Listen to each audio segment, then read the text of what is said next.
কুমিরে কেন কুকুর খাইলো, এতগুলো মানুষের সামনে কুকুরটা কেমনে খেলো, ওই মানুষগুলোর বিচার করতে হবে। তার মানে কুমিরে কুকুর খাইলো কেন, বিচার করতে হবে মানুষের।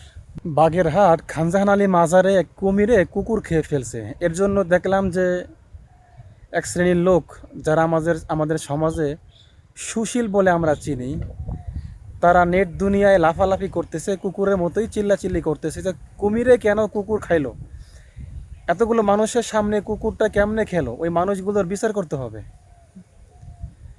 তার মানে কুমিরে কুকুর খাইলো কেন, বিচার করতে হবে মানুষের। ওই কুকুরটা ছিল হিংস্র হিংস্র কুকুর ছিল যতটুকু জানা গেছে।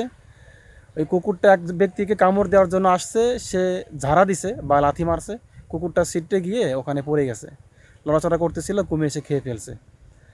আর যারা চিল্লাচিল্লি করতেছেন তাদের উদ্দেশ্যে বলতে চাই, ভাই দুনিয়ার সিস্টেমটাই হচ্ছে এমন, এক প্রাণী অপর প্রাণীকে খেয়েই বেঁচে থাকে। আপনি কুকুরের প্রতি মায়া দেখাইলেন, কিন্তু কুমির তো ক্ষুধার্ত, কুমিরের প্রতি আপনার কোনো মায়া দরদ নাই, তাহলে আপনি কেমন, আপনার বিবেক?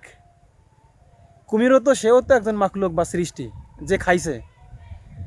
এক সৃষ্টি অপর সৃষ্টিকে খেয়েই বেঁচে থাকে, এটা দুনিয়ার আল্লাহ তাআলার সৃষ্টিগত সিস্টেম। আপনি বনের রাজা বা বনের সিংহ দেখেন, বাঘ দেখেন, তারা কি করে, বনের অন্য অন্য পশু পাখি এগুলো শিকার করেই তারা খায়। আপনি সমুদ্রের মাছ দেখেন, তিমি মাছ, যতটুকু শুনেছি এই তিমি মাছের নাকি হাজার হাজার টন খাবার লাগে। তিমি মাছ কি খাবার ওই সুশীল সমাজ দিয়ে যায়, যারা কুকুরের মতো ঘেউ ঘেউ করতেছে, তারা কি দিয়ে যায়? না, কুমির এই সমুদ্রে তিমি মাছের খাবার আল্লাহ তাআলা সমুদ্রেই রেখেছেন, অন্য অন্য ছোটো মাছগুলো তারা খায়, অন্য অন্য মাছগুলো খায়। মানুষ যে হালাল খাবারগুলো খাচ্ছে, হাঁস মুরগি এগুলো জবাই করে মাংস খাচ্ছে, তারাও তো প্রাণী। গরু ছাগল খাচ্ছে, মানুষে জবাই করে মাংস খায়, এটাও তো প্রাণী। তো একটা প্রাণী অপর প্রাণীকে খেয়েই বেঁচে থাকে, এটাই সৃষ্টিগত সিস্টেম। আপনি দেখবেন সুন্দরবন সহ বাংলাদেশে যত বড় বড় বন আছে বা যেখানে হিংস্র প্রাণীগুলো বসবাস করে, তাদের খাবার কি এই সুশীল সমাজ দিয়ে আসে, নাকি সেখানে ওই বনে থাকা পশু পাখিগুলোই তারা খেয়ে জীবন ধারণ করে? এটি সৃষ্টিগত সিস্টেম।